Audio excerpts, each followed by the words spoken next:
The stars twinkled peacefully in the night sky above Earth on what seemed like just another ordinary day in 2157. At the Johnson Space Center in Houston, Texas, the night shift was quiet and routine. Tom Miller, the lead radar technician, was sipping his third cup of coffee when the first anomaly appeared on his screen. At first, he thought it was a glitch. The readings showed multiple objects larger than anything humans had ever put in space, moving in perfect formation at the edge of the solar system. Tom blinked hard and checked the readings again.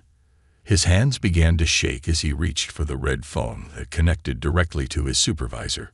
"Sir," he said, trying to keep his voice steady, "I think you need to see this."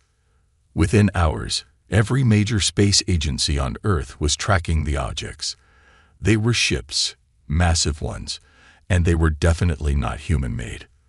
The world's governments scrambled to respond, but for once, they all agreed on one thing: whatever was coming, Earth needed to stand united.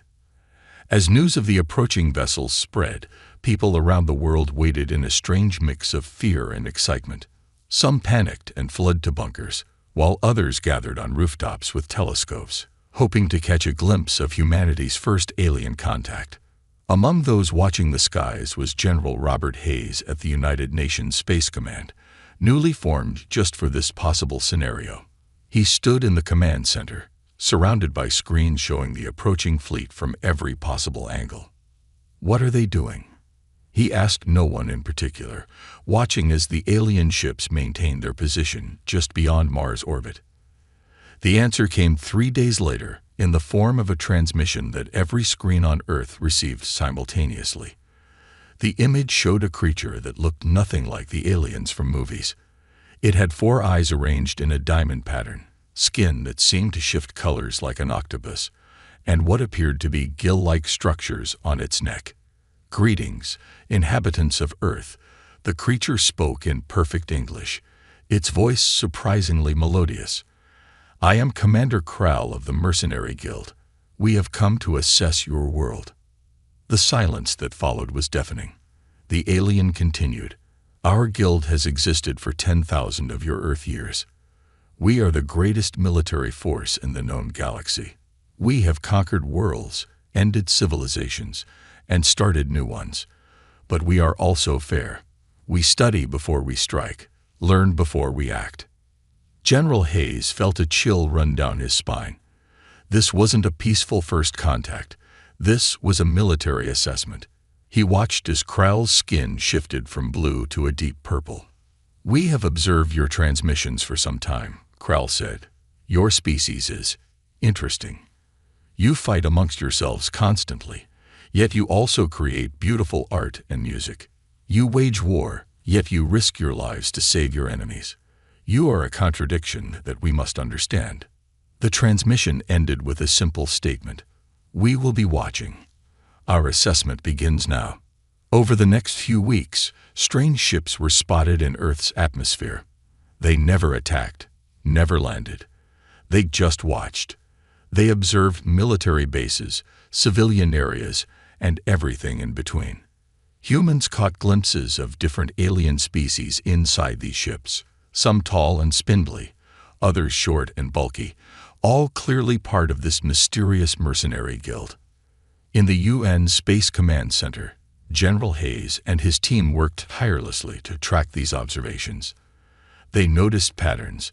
The aliens seemed particularly interested in human military training facilities and hospitals. They watched soldiers train, doctors work, and even children play. "They're studying how we fight," Hayes realized one day, watching footage of an alien ship hovering over a Marine Corps training exercise. "They're trying to understand what makes us tick." What the aliens didn't know was that humans were studying them right back. Every movement, every pattern, every glimpse of their technology was recorded and analyzed.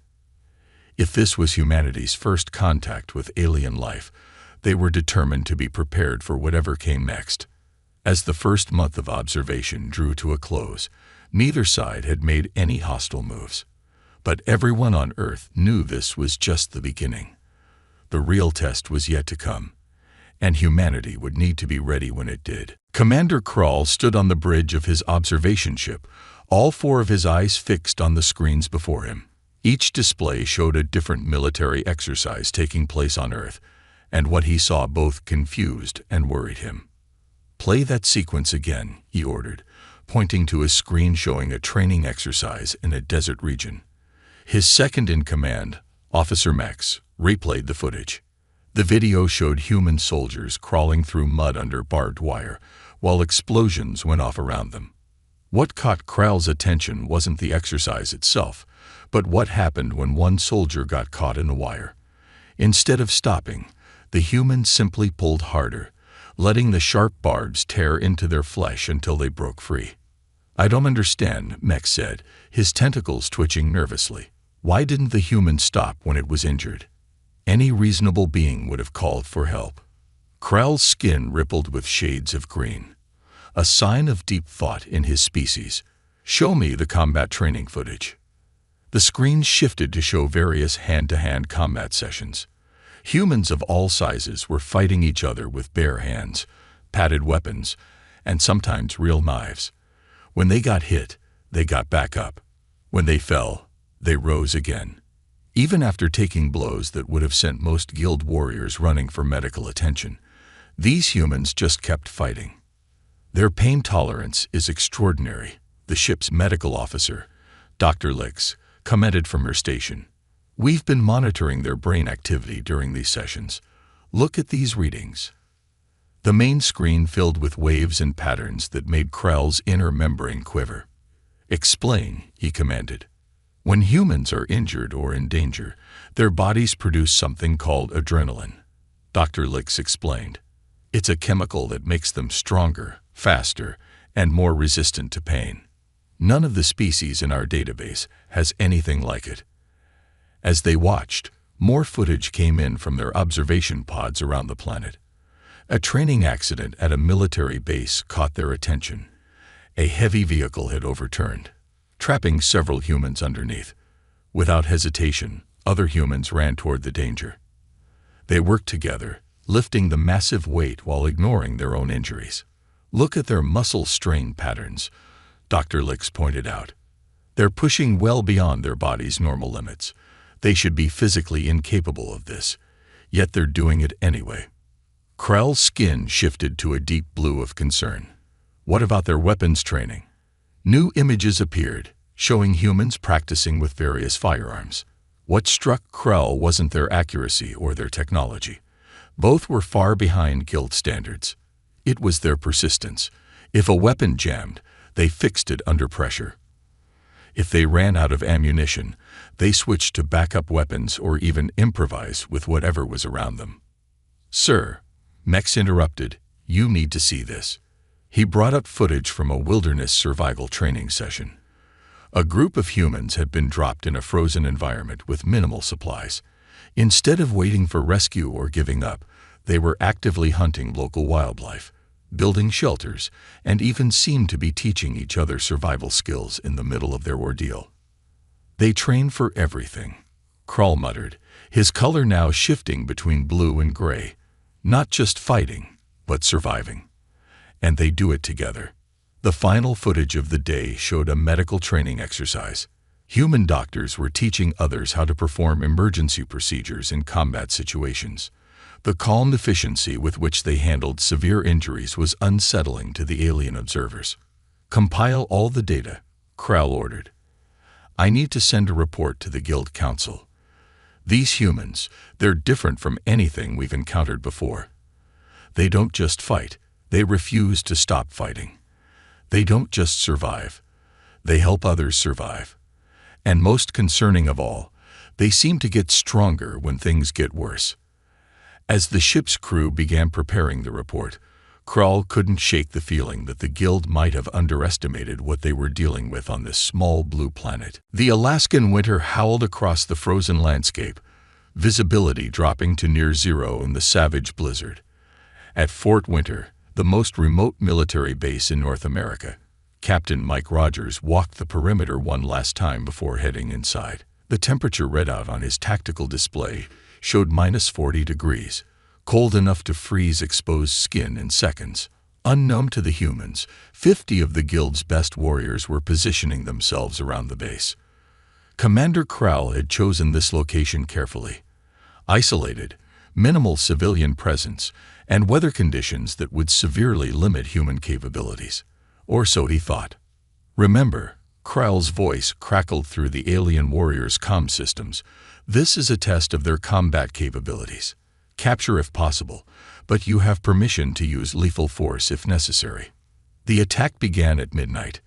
The first warning came when Private First Class Danny Wilson noticed something odd on his thermal scanner.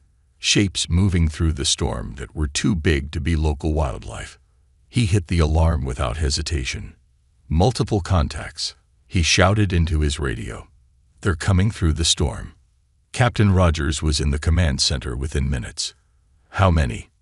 He demanded. At least 50, sir. And sir, they're not human. The alien warriors, confident in their superior technology and combat experience, expected an easy victory. Their armor could stop most human weapons, and their vision systems cut through the storm like it wasn't there. What they didn't expect was the humans' response.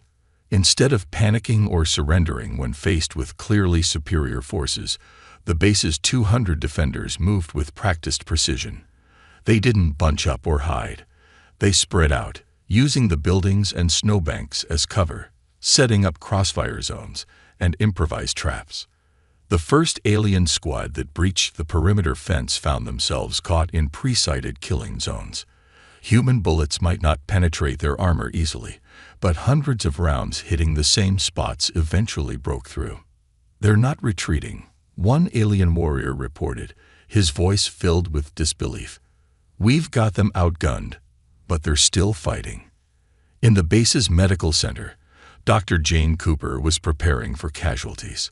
Through the windows, she could see soldiers dragging their wounded comrades through the snow while still firing at the attackers. Instead of leaving the injured behind, the humans were risking their lives to save each other.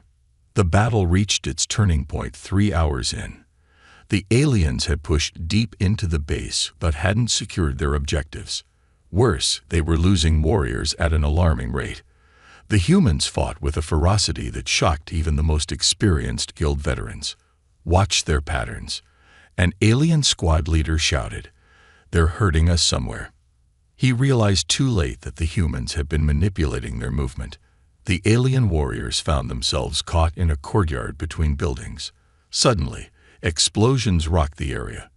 The humans had rigged the entire zone with explosives, waiting for the right moment. The alien comm channels filled with panic for the first time. "Fall back," came the order. Emergency extraction. As the aliens retreated, they'd witnessed something that would haunt them. Injured humans, some barely able to stand, were still fighting. A soldier with a broken arm was helping to carry a wounded comrade while firing his pistol one-handed. Another had been shot twice, but refused to leave his machine gun position. From his observation post in orbit, Commander Krell watched in stunned silence. His elite warriors, veterans of 100 planetary conquests, were running from a single human military base. "Impossible," he whispered, his skin turning pale with shock. "How can they keep fighting like this?" The Battle of Fort Winter lasted less than 6 hours. When it was over, 23 alien warriors were dead, and 15 more were wounded. The humans had lost 12 soldiers, but not a single wounded defender had been captured. As the guild ships disappeared into the storm, Captain Rogers stood in the wreckage of his base's main gate, watching the sunrise break through the clouds. They had won, but he knew this was just the beginning. "Send word to command," he ordered, helping a limping soldier toward the medical center. "Tell them we have proof now. We're not alone out here, and we're ready for them." Commander Krall stood in the guild ship's medical bay, watching as Dr. Licks examined tissue samples taken from the battlefield. The walls were lined with holographic displays showing human biological data, combat footage, and medical scans. His skin flickered between shades of gray and purple, reflecting his troubled thoughts. "Show me again," he commanded. "What happened to the humans when we attacked?" Dr. Licks pulled up a series of biochemical readouts. It's fascinating and terrifying, Commander. When we attacked, their bodies released massive amounts of chemicals, adrenaline, cortisol, and dozens of others we've never seen before. Look at this recording from one human who was shot twice. The screen showed thermal imagery of a human soldier. Despite serious injuries, the soldier had continued fighting for nearly an hour before accepting medical treatment. In any other species we know, these injuries would cause immediate shock and shutdown, Dr. Licks explained. But humans, they have this thing called an adrenaline rush. It's like their bodies have a secret weapon built in. Krell moved to another screen showing battlefield data. And their pain tolerance. Off the charts, the doctor replied. We found humans fighting with broken bones, deep cuts, even severe burns. One of them carried his wounded friend half a mile through the snow with a shattered arm. Our medical computers initially thought the readings were errors. The investigation had been going on for 3 days now. Krell had brought in experts from across the guild to study what happened at Fort Winter. Each new discovery made him more uneasy. Commander, called one of the research analysts, you need to see this historical data. The main screen filled with images from human history, soldiers carrying wounded comrades through jungles, firefighters running into burning buildings, parents lifting vehicles off trapped children. These aren't even warriors, the analyst said, his voice trembling. Regular humans can do extraordinary things when pushed to their limits. They call it hysterical strength. Their bodies can temporarily override their normal limitations in emergencies. Krell's skin turned a deep blue of concern. What about their recovery abilities? Dr. Licks brought up new medical scans. That's another problem, sir. Humans heal faster than they should. Their bodies are constantly repairing themselves. Even their bones can grow back stronger where they break. It's like they're designed to get tougher after every fight. The commander moved to a display showing psychological data and their mental state during combat. A guild psychologist stepped forward. Most species become less effective as fear increases. Humans are different. Fear can make them more dangerous. They have something called the fight or flight response, but many of them choose to fight even when flight would be safer. There's more, another analyst added. Look at these brain scans. When humans work together, their effectiveness multiplies. It's not just cooperation. They form deep bonds they call brotherhood or camaraderie. They'll die for each other without hesitation. Krell studied the data in silence. After several minutes, his skin shifted to the pale yellow of decision. Prepare a full report for the High Council. Include everything. The biological data, the combat footage, the historical records. They need to understand what we're dealing with. Sir, Dr. Licks said quietly, there's one more thing. We found traces of these same chemicals, adrenaline, and the others, in their children. Even their young are capable of this response. Every human on their planet is potentially a warrior. The commander looked out the medical bay window at the Earth below. The peaceful-looking blue planet suddenly seemed much more dangerous. Their bodies prepare them for combat before they're even grown, he murmured. They heal stronger after being wounded, fight harder when they're scared, and become more determined when facing death. No wonder they've survived everything their world has thrown at them. As his staff compiled the report, Krell realized that the guild might have just encountered something unprecedented. A species that was literally built for survival at any cost. The guild's central command ship buzzed with activity as reports flooded in from around the Earth. After the disaster at Fort Winter, other guild commanders had conducted their own tests of human military capabilities. Each new report painted a more alarming picture. Commander Krell stood before the main viewing screen, watching footage from a failed raid on a human military convoy in a place called Death Valley. The temperature there had been hot enough to kill some alien species, yet the humans had fought for hours in the burning sun. Play the next one, he ordered. The screen showed an underwater attack on a human submarine. The guild warriors had expected an easy victory. Most species were helpless underwater.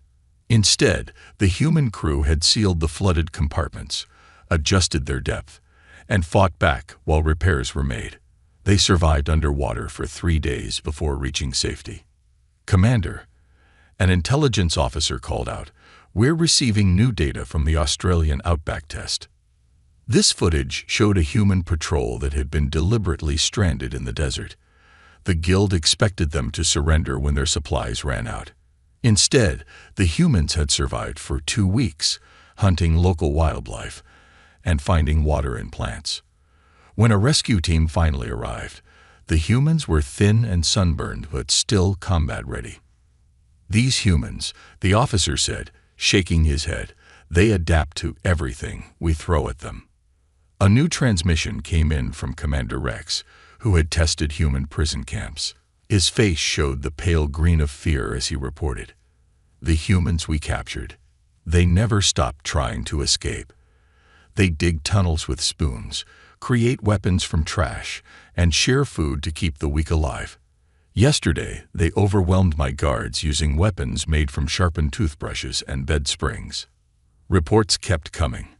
A Guild ship that attacked a human research station in Antarctica discovered that humans could fight effectively in temperatures that froze their equipment. A stealth mission in the Amazon rainforest failed when local humans tracked the aliens through terrain that confused their best scanning equipment. "Sir," called Dr. Licks from her station, "you need to see these psychological reports." The screen filled with brain scans from captured humans. "Look at this pattern," she pointed. "When we put humans in isolation, they don't break down like other species. They create routines, exercise in tiny cells, and even invent games to keep their minds active. Some actually become more dangerous in confinement." Krell's skin rippled with dark blue streaks of worry as he read a report from the African savannah. A Guild warrior team had been slowly picking off members of a human patrol, expecting the survivors to retreat. Instead, the humans had become more aggressive with each loss, eventually hunting down and trapping their hunters. "They're like their planet's apex predators," a wildlife expert noted. "Look at these comparisons. They have the pack mentality of wolves, the persistence of honey badgers, and the problem-solving skills of corvids. But they combine these traits in ways we've never seen before." More disturbing were the civilian reports. When Guild forces tested human emergency responses by creating disasters, human civilians rushed toward danger instead of away from it. They formed rescue teams on the spot, shared resources, and risked their lives for strangers. "Even their young show these traits," reported a behavioral scientist. "Human children lost in wilderness conditions often survive longer than adult members of other species. They make tools, find shelter, and sometimes even help each other survive." The final report of the day came from a Guild commander who had retreated from a small island nation after a failed infiltration attempt. His message was simple but chilling. "They don't just survive. They learn from every encounter. Each time we attack, they get better at fighting us." Krell looked at the mounting evidence with growing concern. Every test, every encounter, every report showed the same thing. Humans weren't just another species. They were something new, something that defied conventional military logic. And they were getting stronger. The High Council chamber of the Mercenary Guild was filled to capacity. Representatives from 50 different species sat in tiered seats around a central platform. Today, they would decide the fate of their operations on Earth.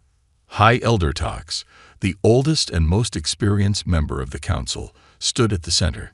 His crystalline body structure reflected the light as he addressed the gathering. "We have called this emergency session to address the human situation," he announced. "Commander Krell, present your findings." Krell stepped onto the platform, his skin a professional shade of gray. Behind him, a massive screen began showing footage from Earth. "Respected Council members," he began, "in my 300 years of military service, I have never encountered a species like humans. Let me show you why." The screen displayed the Battle of Fort Winter. The Council members watched in silence as human soldiers fought through injuries that would have killed most species. They saw humans helping each other despite deadly risks, improvising weapons from everyday objects, and refusing to surrender even when clearly outmatched. But this is just one example, Krull continued. Watch what happened when we tested them worldwide. New footage played. Humans fighting in burning buildings, surviving in frozen wastelands, escaping underwater death traps, and adapting to every strategy the Guild employed. How do they do this? Asked a council member, their tentacles writhing in agitation. Dr. Lick stepped forward to answer. Humans have unique biological and psychological traits. They produce chemicals that make them stronger in danger. They heal faster after injury. Most importantly, they get more dangerous when we corner them.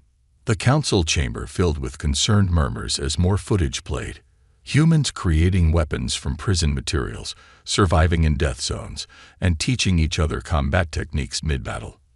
Look at this, Krull pointed to a new image. When we wound one human, others become more aggressive instead of retreating. They have a saying, "Leave no one behind." They would rather die than abandon their wounded. High Elder Tox raised a crystalline appendage. But surely they have weaknesses. Every species has a breaking point. That's the problem. Commander Rex spoke up from his seat. Their weaknesses make them more dangerous. Isolate them, they become resourceful. Wound them, they fight harder. Kill their friends, they become deadly. Even their grief makes them stronger. The screen showed examples. Imprisoned humans maintaining combat readiness through exercise routines, wounded soldiers fighting more fiercely, survivors becoming more determined after losses. There's more, Krull added. They learn from every encounter. Each time we fail to kill them, they adapt their tactics. They're getting better at fighting us every day. A deep silence fell over the chamber. High Elder Tox's crystalline form pulsed with deep thought. In all our history, he said slowly, we have conquered thousands of worlds. But we have never met a species that becomes more dangerous the harder we try to kill them. Commander Krull nodded. They have a concept called spite. Sometimes they keep fighting not to win, but to make sure we lose. They would rather die taking us with them than surrender. The council members watched one final piece of footage. A wounded human soldier, badly burnt and bleeding, crawling toward an alien position with a live explosive. The soldier's last words were clear. "You're coming with me." High Elder Tox raised his arms for attention. We have seen enough. This council must vote. The question before us is simple. Should the Guild continue military operations against Earth? The vote was quick and unanimous. No one wanted to fight an enemy that got stronger the more you try to kill them. Let it be recorded, High Elder Tox announced, his crystal body glowing with authority. Earth is now classified as a forbidden zone for military operations. No Guild member shall engage in combat with humans. Their planet will be marked with the highest warning level in our databases. As the council members filed out, Commander Krull heard one of them mutter, "The humans don't need powerful weapons or advanced technology. They have something more dangerous, the absolute refusal to die on anyone's terms but their own." 5 years after the Guild's decision to mark Earth as a forbidden zone, Commander Krull stood at the observation deck of the Guild's new research station on Mars. Through the reinforced windows, he could see the blue planet that had changed everything. The station wasn't a military installation. Those were strictly forbidden now. Instead, it served as a study center where Guild members could safely observe humanity from a distance. Today, Krull was giving a tour to a group of new xenologists. "Look there," he said, pointing to a live feed from Earth showing Olympic athletes competing. Even in peaceful competition, humans push beyond normal limits. They keep breaking their own records, achieving what they once thought impossible. The visitors watched in fascination as humans performed incredible physical feats. A Guild scientist raised her hand. "Is it true what they say about the warning beacons?" Krull nodded. His skin shifted to a proud blue as he explained. "We've placed warning beacons at every entry point to the solar system. The messages are clear. Danger, human territory. Do not engage. Survival rate 0. The station's main display showed statistics from the guild's encounters with humans. The numbers told a story that had become legendary across the galaxy. 0 successful conquests, unprecedented survival rates, and a resistance level that actually increased under pressure. But surely they're not invincible, one of the visitors argued. They die just like any other species. That's what makes them more dangerous, Dr. Lix replied, entering the observation deck.